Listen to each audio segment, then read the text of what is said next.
राधे राधे। आज शिव पुराण में हम उमा संहिता श्रवण करेंगे, तो इसके पहले आप चैनल को सब्सक्राइब कर लें।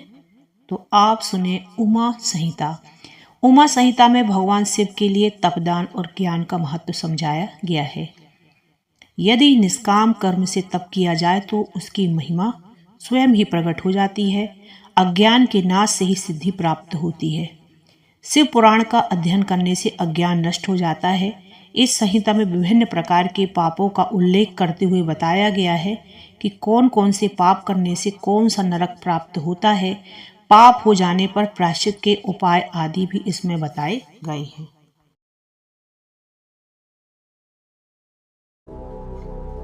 कैलाश संहिता। आज आप कैलाश संहिता सुनेंगे। कैलाश संहिता में ओंकार के महत्व का वर्णन है। इसके अलावा योग का विस्तार से उल्लेख है।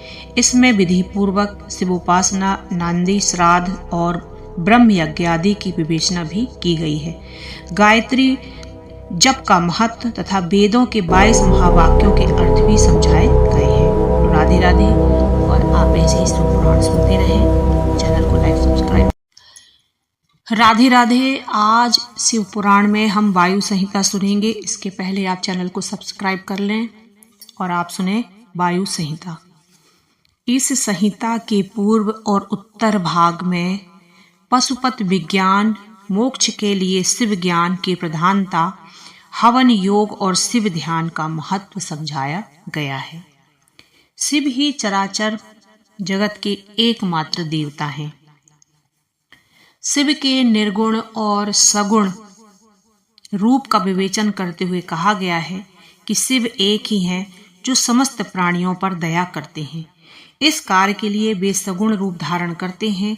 जिस प्रकार अग्नि तत्व और जल तत्व को किसी रूप विशेष में रखकर लाया जाता है, उसी प्रकार शिव अपना कल्याणकारी स्वरूप साकार मूर्ति के रूप में प्रकट करके पीड़ित व्यक्ति के सम्मुख आते हैं। शिव की महिमा का गान ही इस पुराण का प्रतिपाद्य विषय है। हम अब शारदी की कथा सुनते हैं।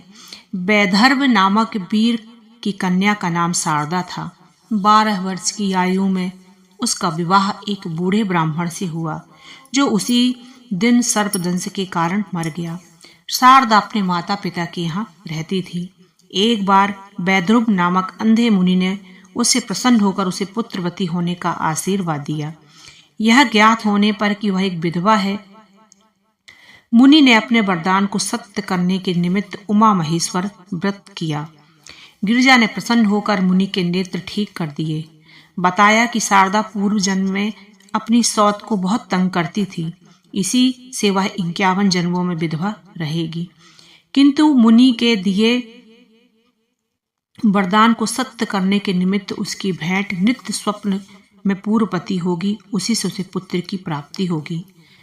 कालांतर में उसका स्वप्न प्रदर्शी पति, जिसने पांडव देश में पुनः जन्म लिया था, उसे मिला। दोनों एक दूसरे को स्वप्न में देखते थे, अतः उन्होंने परस्पर पहचान लिया। दोनों साथ ही रहने लगे। उसके बाद ही शारदा सती हो गई। उसके पुत्र का नाम शारदेव हुआ। बोलो महादेव की जय, शिव पुराण की जय। और आप चैनल पर ऐसे ही बने रहें और शिव पुराण सुनते रहें। बोलो राधे राधे।